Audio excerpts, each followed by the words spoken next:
आज प्रायद्वीपीय नदियों से स्टार्ट करेंगे हम लोग क्विक रिवीजन अपना।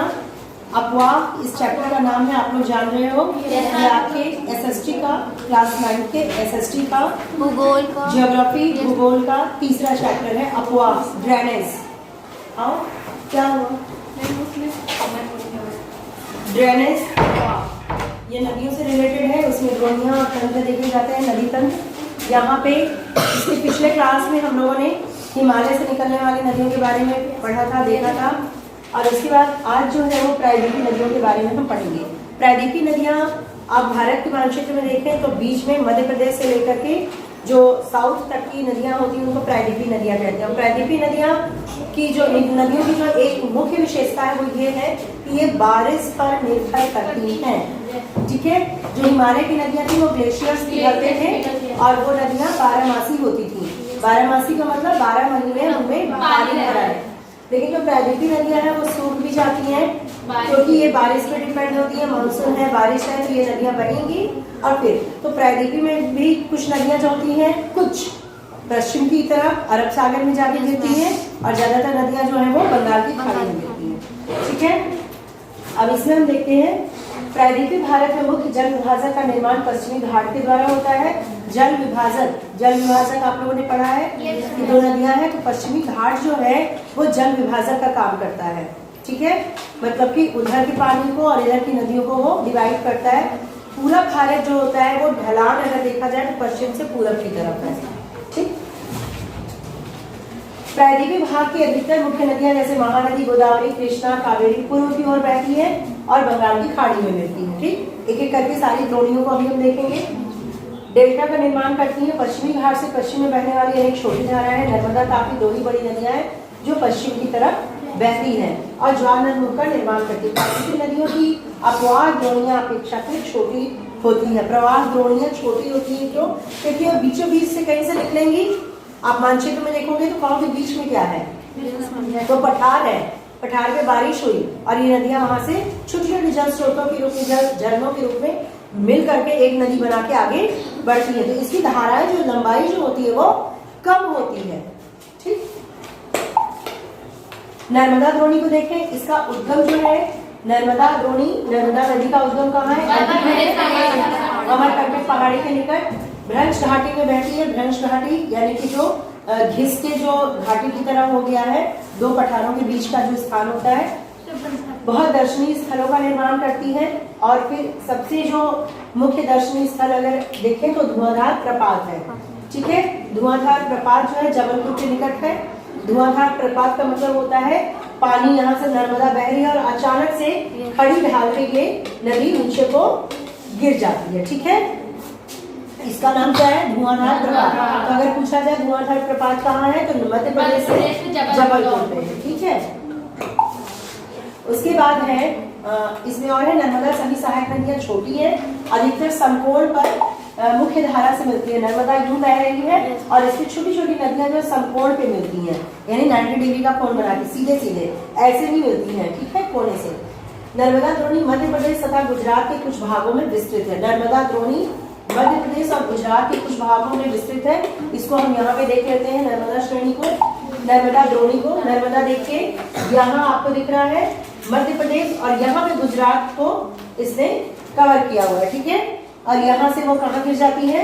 अरब सागर में। हाँ, अब आ जाते हैं हम लोग तापी द्रोणी। नर्मदा के बाद तापी द्रोणी। नर्मदा और तापी दोनों जाके अरब सागर में गिरती है। अभी हम लोग मानचित्र में भी देखेंगे, ध्यान से देखिए। तापी का उद्गम जो है वो मध्य प्रदेश के ही बैतूल जिले में है। सतपुड़ा की पहाड़ियों, सतपुड़ा के पठार जो होते हैं वहां पे नर्मदा के समांतर एक भ्रंश घाटी में बहती है। ये नर्मदा के समांतर बहती है, इसकी लंबाई बहुत कम होती है। इसकी द्रोणी कहाँ है? एमपी में, गुजरात और महाराष्ट्र राज्य में है। अरब सागर पश्चिमी घाट के बीच का तटीय मैदान कभी संकरा होता है तो वहां पे लंबाई इनकी कम होती है। ठीक है, और इसकी जो पश्चिम की ओर और बहने वाली नदियां कौन सी है? साबरमती, माही, भारतपुजा, पेरियार है। ठीक है, साबरमती, माही, भारतपुजा, पेरियार, ये सब क्या है? ये सब क्या है? पश्चिम की ओर बहने वाली नदियां। बैठ जाइए बहुत शांति से। क्यों अभी बेटा क्यों आ गए? मैम वो मैम भेजी है। चलो बैठ जाओ। अब देखिए इसकी स्थिति हम लोग फिर से मैप में देख रहे हैं ताकि क्लियर हो जाए, मैप पर भी आप लोग को आ जाए। मुंह बंद रखो। यहाँ देखो तापी नदी नर्मदा, तो यहाँ से ये देखिए नर्मदा अरब सागर में, और इसके समानांतर जो है तापी नदी वो यहाँ से बहती हुई ये दोनों अरब सागर में गिर गए। ठीक है, और ये दोनों ही, अब ये तापी नदी कहाँ, ये गुजरात का कुछ, ये भी गुजरात से होकर के और महाराष्ट्र का ये वाला हिस्सा कवर करती है एमपी का। ठीक है, अब आ जाते हैं आगे। गोदावरी तापी का हो गया, अब गोदावरी द्रोणी। गोदावरी जो है वो सबसे बड़ी प्राकृतिक नदी है, इस चीज को ध्यान में रखना। गोदावरी सबसे बड़ी प्राकृतिक नदी है और गोदावरी किधर गिरती है? बंगाल की खाड़ी में। नर्मदा तापी अरब सागर में, गोदावरी महाराष्ट्र के नासिक जिले में। अब एकदम चुप, ठीक, एकदम ध्यान यहाँ लगाओ, केवल मुंह मत चलाना। यह महाराष्ट्र के नासिक जिले के पश्चिम घाट की ढालों से निकलती है। ठीक, इसकी लंबाई 1500 किलोमीटर है, बहुत ज्यादा है। ठीक है, यह बहकर बंगाल की खाड़ी में गिरती है। प्रायद्वीपीय नदियों में इसका अपवाह तंत्र भी सबसे बड़ा है। सबसे बड़ी नदी गोदावरी के बारे में क्या विशेषता है? सबसे बड़ी नदी, सबसे अपवाह तंत्र इसका बड़ा है। इसकी लंबाई 1500 है। ये बंगाल की खाड़ी में गिरती है और निकलती कहाँ से? नासिक के पश्चिमी घाट से। ठीक है, इतनी चीज समझ में आई। अब है इसकी द्रोणी कहाँ से बहती है? महाराष्ट्र, मध्य प्रदेश, ओडिशा, आंध्र प्रदेश। ठीक, मध्य प्रदेश, महाराष्ट्र, ओडिशा, आंध्र प्रदेश। अब अगर हम इसको देखें यहाँ,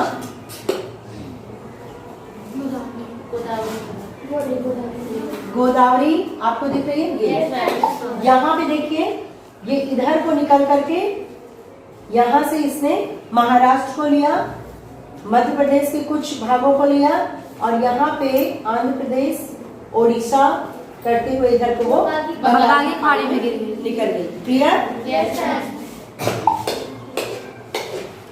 अब आ जाते हैं हम लोग, हाँ, इसमें सहायक नदियां भी याद रखना आप लोग कौन कौन सी हैं? पूर्णा, वर्धा, ठीक, वेनगंगा, पेनगंगा, पूर्णा, वर्धा, कालिंदी, मांजरा। इसके अंतिम तीनों सहायक नदियां बहुत बड़ी हैं, मतलब मांजरा, वेनगंगा, गंगा इससे जुड़ा हुआ है, मतलब सीधा सा मतलब है ये बड़ी है गंगा की तरह। पेनगंगा, वेनगंगा, इनमें से अंतिम तीनों ये हो गया बड़े आकार विस्तार के कारण इसे दक्षिण की गंगा कहा जाता है। किसे? गोदावरी को दक्षिण की गंगा। तो गोदावरी के बारे में बहुत सारी चीजें मालूम हुई। बंगाल की खाड़ी में गिरती है, सबसे बड़ी प्रायद्वीपीय नदी है, इसका अपवाह तंत्र सबसे बड़ा है, 1500 किलोमीटर इसकी लंबाई है और इसकी जो वेनगंगा, पेनगंगा और मांजरा नदियां हैं वो सहायक नदियां बहुत बड़ी नदियां हैं। यानी गोदावरी में भरपूर पानी आ जाता है और इसलिए इसे दक्षिण की गंगा कहते हैं।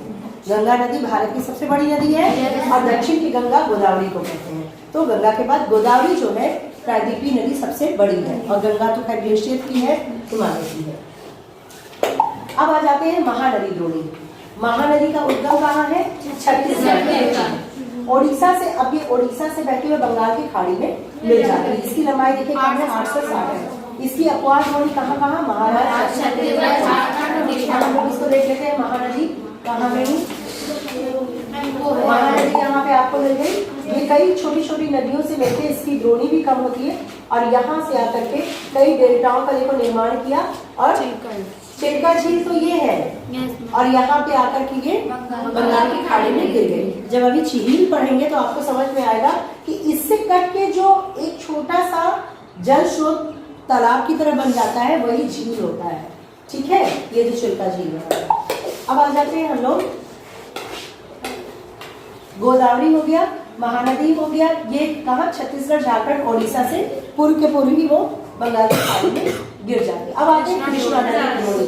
कृष्णा नदी द्रोणी क्या है? ये महाराष्ट्र के पश्चिम घाट महाबलेश्वर क्षेत्र से निकलकर कृष्णा लगभग 1400 किलोमीटर बहती बंगाल की खाड़ी में। कृष्णा भी बंगाल की खाड़ी में। इसकी सहायक नदियां याद रखना, तुंगभद्रा, घाट प्रभा, कोयना, मूसी, भीमा। और ये महाराष्ट्र, कर्नाटक और आंध्र में है, यानी साउथ और चले जाओ। कावेरी जो है ये कहाँ से निकलती है? ब्रह्मगंगा की श्रृंखला से निकलती है और तमिलनाडु में कुडलूर के दक्षिण में बंगाल की खाड़ी में मिल जाती है। कहाँ से? इसकी अमरावती, भवानी, कावेरी। और देखो तब इसकी द्रोणी यानी कि इसका फैलाव कहाँ है? तमिलनाडु। अब कृष्णा और कावेरी को देखते हैं मैप में। कृष्णा और कावेरी जो है वो मैप में देखते हैं हम लोग। देखिए कृष्णा यहाँ पे, ये देखो यहाँ से निकलती हुई यहाँ इसमें मिलके फिर इधर 3 डेल्टा बना के इधर पहुंची। और कावेरी जो है वो एकदम साउथ में है, जो कि कर्नाटक तमिलनाडु से इधर को बहती है। यहाँ से झील से निकल करके यहाँ पर डेल्टा का निर्माण करके निकल गई। और कृष्णा कावेरी दोनों ही कहाँ जाके मिलती हैं? बंगाल की खाड़ी में। ओके,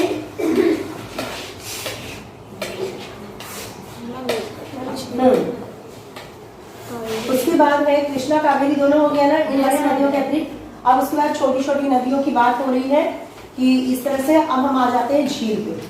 ठीक है, बहुत सारी झीलें हैं हमारे यहाँ। झील क्या होता है, कहाँ कहाँ है? ये झील छोटा सा तालाब नहीं होता है, बहुत बड़ा स्रोत है जल का। ये नदी या समुद्र से कट के बनता है। ठीक है, कश्मीर घाटी प्रसिद्ध डल झील नाव वाले घरों तथा शिकारा से आप परिचित होंगे। आप लोगों ने देखा है? शिकारा किसे कहा जाता है? जो डल झील में बैठने के लिए लेट भी सकते हो आप। उसमें बड़ा सा एक नाव होता है, पर्दे वर्दे लगे रहते हैं, उसको शिकारा कहते हैं। ठीक है, और डल झील में तैरते क्या लकड़ी के जो मकान होते हैं डल झील में बने होते हैं। ठीक, तो ये झील बहुत बड़ा सा होता है। इसी प्रकार आप अन्य झील वाले स्थानों पर भी गए होंगे। नौकायान, तैराकी, अन्य जलीय खेल वहां होते हैं। कल्पना कीजिए अगर कश्मीर नैनीताल में झील नहीं होती तो पहली बात वो इतने आकर्षित नहीं होते, लोग आकर्षित ही नहीं होते वहां जाने के लिए, वहां जाना ही नहीं चाहते। झील अपने आप में एक आकर्षण का केंद्र होता है। वहां हम बोटिंग कर सकते हैं, नाव चला सकते हैं, शिकारा वगैरह चला सकते हैं, और भी कई चीजें। आजकल तो नई नई चीजें, झील में रेस्टोरेंट है, ओपन रेस्टोरेंट, झील में ही गेम्स हो रहे हैं, ये सब चीजें हैं। अब भारत में बहुत सी झीलें हैं, ये एक दूसरे से अलग अलग भी है आकार में, लक्षण में, और कुछ तो स्थायी होती है हमेशा। अगर समुद्र से रिलेटेड झील है, समुद्र से बनी हुई है, तब तो हमेशा पानी रहेगा उसमें। और जो बारिश पे डिपेंड है उसमें बारिश के मौसम में पानी रहेगा। तो ये भी नदियों की तरह 2 तरह की होती है। अंतर्देशीय अफवाह वाले अर्धशुष्क क्षेत्रों में द्रोणी वाली झीलें, यहाँ कुछ ऐसी झीलें हैं जिनका निर्माण हिमालयों और बर्फ की चादर की क्रिया के फलस्वरूप हुआ है। जैसे नदियां भी हिमालयों से निकली, जबकि कुछ अन्य झीलों का निर्माण वायु, नदियों और मानवीय क्रियाकलापों के कारण हुआ है। झील कुछ तो प्राकृतिक रूप से बने होते हैं, कुछ मानव निर्मित होते हैं। लोग झील का निर्माण करते हैं। एक विसर्ग नदी बाढ़ वाले क्षेत्रों में कटकर गोखुर झील का निर्माण करती है। ध्यान दो, हम लोगों ने शुरुआत में पढ़ा था गोखुर नदी जो है विसर्ग होती, गोखुर का निर्माण करती है। ये गोखुर झील क्या होता है ऐसे समझो। ये नदी आ रही है, ठीक है, जैसे मैंने यहाँ का उदाहरण दिया है गंगा का, आ रही है और यहीं से पानी बह के यहाँ पे इस तरह से एक, ये ऐसे नहीं होता है, जैसे नदी आई यहाँ से, ये नदी जा रही है और यहाँ पे वो ऐसे करके कुछ इस तरह से पानी जा रहा है और ये झील का निर्माण हो गया।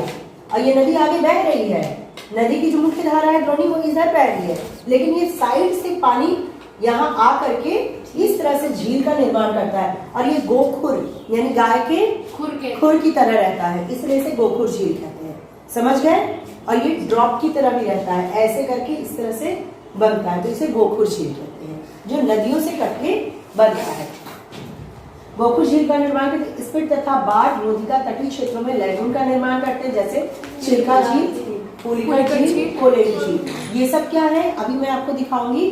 समुद्र से कट के ये बनते हैं, ठीक है। रोधिका तटीय क्षेत्रों में ये कहाँ होते हैं? समुद्र है, समुद्र का तट है, वहां पर ये स्पिट और बाढ़ रोधिका मतलब ये कट करके अलग से झीलें बन जाते हैं। स्पिट का मतलब होता है जैसे ये भारत का नक्शा है, देखो यहाँ पे, और यहाँ से ऐसे पानी अंदर आ गया है इस तरह से, इसको रोधिका या स्पिट कहते हैं, ठीक है। यहाँ क्या है? समुद्र है और ये क्या है? जमीन है, समझ में आ रही है बात? यहाँ से कट गया है, इसे छोटा सा रास्ता सकरा, यहाँ से पानी अंदर भर जा रहा है, तो वो क्या है? झील है, लैगून है। और ये चिल्का, पुलिकट और कोलेरू, ध्यान रखना। इसमें देखते हैं हम लोग, यहाँ देखिए चिल्का, ये देखो लग रहा है आप लोग को, ये कटा है ना, ये हुई चिल्का और पुलिकट और कोलेरू। कोलेरू यहाँ पे, ये कुछ इसी टाइप का आपको लग रहा है। समुद्र है इधर, बंगाल की खाड़ी, और यहाँ पे जमीन थोड़ी सी कट गई है, अंदर को घुस गई है, तो पानी वहां चला आया, तो वो झील बन गया है। ठीक है, लैगून। यहाँ देखो चिल्का तो साफ साफ दिख रहा है, और ये ऐसे है, और ये थोड़ा सा ऐसे है। समझ गए?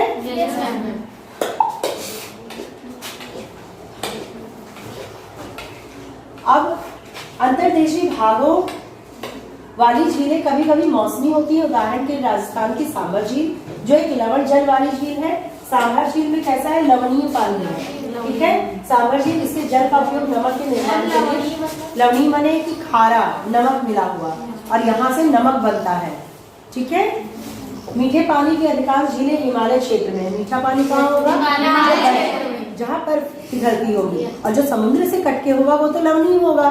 ठीक है, दूसरे शब्दों में ये तब बनी जब हिमानियों ने या कोई द्रोणी गहरी बनाई, जो बाद में हिम पिघलने से भर गई।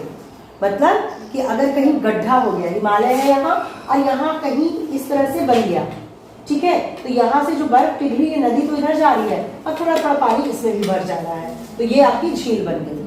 ठीक है, या किसी क्षेत्र में शिलाओं या मिट्टी से हिमानी मार्ग बंध गए। हिमानी मार्ग अगर टेढ़ा हो गया, मान लो नदी बह रही है, थोड़ा सा उधर भी निकल गया, तो इसके विपरीत जम्मू कश्मीर की वुलर झील भूगर्भीय क्रियाओं से बनी है। अब देखिए, जम्मू कश्मीर में जो वुलर झील है भूगर्भीय क्रियाओं से, यानी कि जमीन के पानी से बनी है। वो नीचे के स्रोत से पानी आ रहा है ऊपर। ये भी आप लोगों ने देखा होगा, भूगर्भीय जल जो होता है, जो अंडरग्राउंड वाटर होता है, वो भी स्रोत के रूप में फूटने लगता है, जैसे आपके कुआं वगैरह होता है। तो यही जब बहुत बड़ी मात्रा में निकलेगा तो झील बन जाएगा। समझ गए? तो इसका सबसे बड़ा उदाहरण क्या है? वुलर झील। भारत की सबसे बड़ी मीठे पानी वाली प्राकृतिक झील है। ये प्राकृतिक झील है और भारत की सबसे बड़ी है मीठे पानी वाली प्राकृतिक। खारे पानी वाली सांभर झील और मीठे पानी वाली कौन झील है? वुलर झील है। इसके अतिरिक्त डल झील, भीमताल, नैनीताल, लोकताल, बड़ा पानी, कुछ अन्य महत्वपूर्ण, ये सारी क्या है? मीठे पानी वाली, क्योंकि ये हिमालय ग्लेशियर्स, हिमानियों से पिघलने के कारण बनती हैं या फिर भूगर्भीय जल से बनती हैं। और वहाँ जो जमीन का पानी होता है कहीं भी मीठा ही होता है। ठीक है, इसके अतिरिक्त जल विद्युत उत्पादन के लिए नदियों पर बांध बनाने से भी झील का निर्माण हो जाता है। कैसे? देखो, ये बड़ी नदी यहाँ आ रही है और हमने क्या किया? यहाँ पे बांध बना दिया। ठीक है, ये नदी इधर से कट के बांध बनाई, यहाँ पानी भर गया, बांध बनाया नदी से काट के थोड़ा सा पानी, और ये जो है हम किस लिए करते हैं? विद्युत उत्पादन के लिए, बिजली का उत्पादन होता है। बांध में पानी इकट्ठा रहेगा या फिर बाद में उसको काम में लाने के लिए बांध का निर्माण किया जाता है। सूखे क्षेत्रों में या फिर ऐसे क्षेत्रों में जहाँ बिजली जल से बन रही है। जल से बिजली कैसे बनती है? पानी का यूज बिजली बनाने में कैसे होता है? क्या पानी बिजली बन जाती है? इसमें पानी वेस्ट नहीं होता। टरबाइन, बस समझो एक टरबाइन है जो पंखे की तरह, एग्जॉस्ट फैन मैंने देखा है ना, उसके पानी बहुत ऊपर से गिराया जाता है, ये टरबाइन चलने लगता है। आप एक पंखी ले लीजिए और पानी ऊपर से गिराइए, वो चलने लगेगा। तो जब चलने लगता है तो वहाँ पे जो अंदर उनके मैकेनिकल मेथड होता होगा, उससे बिजली उत्पन्न होती है। ठीक है, तो पानी का यूज किया जाता है। इसमें कौन से हैं? गुरु गोविंद सागर भाखड़ नागल परियोजना। भाखड़ नागल परियोजना क्या है? श्री गोविंद सागर पे, इसको ध्यान रखना पड़ेगा।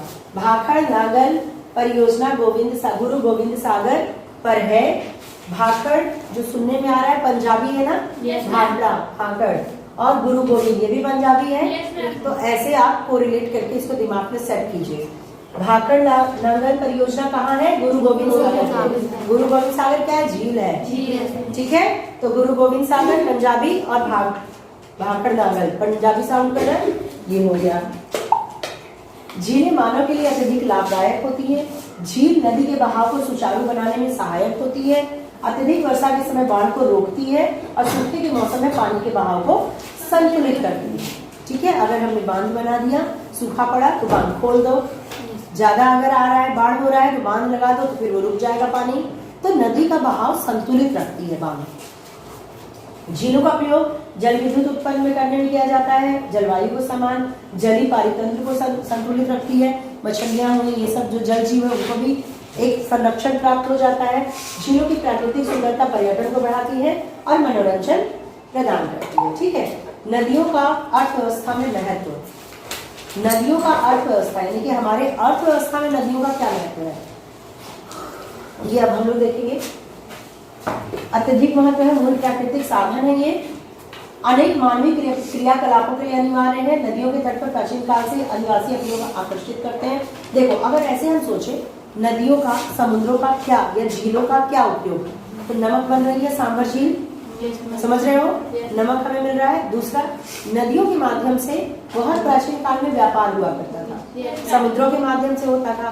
फिर नदियां जो है जल का सबसे बड़ा स्रोत है, जो पीने का पानी मिल रहा है नदियों से मिल रहा है। नदियों के किनारे ही नगर बसते हैं। नदी नहीं रहे तो नगर नहीं बसेगा, हरियाली रहती है उससे। ठीक, अपने राज्य के सूचित, हाँ, किंतु भारत जैसे देश के लिए जहाँ अधिकांश जनसंख्या जीविका के लिए कृषि पर निर्भर है, वहां तो सबसे ज्यादा नदियों की महत्ता है। नदियों से नहरें निकाली जाती हैं। नहरें क्या होती है, नदियों से निकाल, नदी जा रही है, इसमें से छोटा काट के नहर निकाल के और फिर उसको खेतों तक पहुंचाया जाता है। ठीक, वहां सिंचाई, नौ संचालन, जल विद्युत निर्माण में नदियों का महत्व है। देखो, ये एक नदी संरक्षण योजना है, नदियों को बचाइए। जैसे अभी आप लोगों ने बनाया गंगा अविरल धारा, गंगा की अविरल धारा। देश में नदी सफाई कार्यक्रम का शुभारंभ कब हुआ है, 1985 में Ganga action plan, Ganga action plan के साथ हुआ। 95 में राष्ट्रीय नदी संरक्षण योजना, 95 में आई राष्ट्रीय नदी संरक्षण योजना। ये सब याद रखिएगा। 1985 में गंगा एक्शन प्लान और 1995 में राष्ट्रीय नदी संरक्षण। नदियों में प्रदूषण को कम करना, दूर करना। ठीक है, नदी प्रदूषण क्या होता है, सीधी सी बात है। नदियों में हम लोगों ने क्या किया, गंगा जी को अगर लिया जाए, फूल माला चढ़ा रहे हैं, दिया बाती ये सब कर रहे हैं, वहीं पे सारे पूजा पाठ कर रहे हैं और सारा कचरा उसमें फिर रहे हैं। अपने घर में भी करते हैं। अगर आप लोग यहाँ देखते होंगे, नवरात्रि के बाद या किसी भी दिवाली वाली के बाद सब लोग ले जाके कूड़ा वहां पे डाल देते हैं, और कुछ लोग बचने लगे हैं डालने से, तो क्या करते हैं, वहीं पे रख देते हैं किनारे। मतलब देखेंगे नहीं, वो चला तो जाएगा उसी में। तो ये आंख बंद करना, जब तक लोग बंद नहीं करेंगे तब तक नदी प्रदूषित होती रहेगी। हमारे यहाँ नदियों का बहुत बड़ा महत्व है। हम लोग नदी को पूजते हैं माँ की तरह, लेकिन हम गंदा भी उससे सबसे ज्यादा करते हैं। और फॉरेन में, अमेरिका वगैरह में उनको माँ नहीं मानते, नदी को नदी ही माना जाता है, लेकिन फिर भी वहाँ उसकी देखभाल की जाती है। कितनी बड़ी विडंबना है ना। हम अपने यहाँ माँ मान के भी उसको गंदा कर रहे हैं, और फॉरेन में उसको माँ भी नहीं मानते, फिर भी उसकी सफाई रख रहे हैं। तो ये हम लोगों को समझना पड़ेगा। नदी का प्रदूषण जो है, फैक्ट्री है उसके कचरे बह रहे हैं, घर का गंदगी बह रहा है, हर तरीके से नदियों में ही डाला जाता है। दूसरी ओर उद्योग प्रदूषण, अपरिष्कृत कचरे नदी में मिलते रहते हैं। जल की गुणवत्ता नहीं बल्कि नदी के स्वतः स्वच्छीकरण की क्षमता को भी प्रभावित करता है। तो नदी तो ऐसी है कि खुद को धुल लेती है, खुद को साफ कर लेगी, सारी चीज बहा देगी, लेकिन एक लिमिट के ज्यादा अगर उसमें प्रदूषण हो तो फिर वो कचरा ही फैलेगा। और नदी का ही पानी हम लोग को पीना है, कितना भी फिल्टर करोगे एक दिन ऐसा आएगा वो साफ होगा ही नहीं। तो फिर क्या किया जाएगा, समुचित जल प्रवाह में गंगा का लगभग 20 किलोमीटर क्षेत्र में फैले बड़े शहरों की गतिविधि को अनु करके समाहित कर सकता है, लेकिन लगातार बढ़ते हुए औद्योगिकरण यानी फैक्ट्री ये सब बैठाना और शहरीकरण के कारण ऐसा संभव नहीं हो पाता। अनेक नदियों में प्रदूषण का स्तर बढ़ता जा रहा है। नदियों में बढ़ते प्रदूषण के कारण स्वच्छ बनाने के लिए अनेक कार्य योजनाएं लागू की गई हैं। ठीक है, कार्य योजनाओं के बारे में सुना है तो अभी मैंने बताया है, अविरल गंगा, गंगा एक्शन प्लान और गंगा नदियों की स्वच्छता का प्लान। ठीक है, स्वच्छ जल का मानव जीवन विषय पे विचार करें। तो स्वच्छ जल होना चाहिए। स्वच्छ जल जो है नहीं रहेगा, पेय जल अगर स्वच्छ नहीं मिलेगा तो इंसान भी बीमार होगा और अर्थव्यवस्था की योग्य तो बिल्कुल नहीं रहेगा। ठीक है, तो ये चैप्टर आपका यहीं पे खत्म होता है। चलिए अगले क्लास में अगले चैप्टर का हम लोग रिवीजन करेंगे। Thank you ma'am.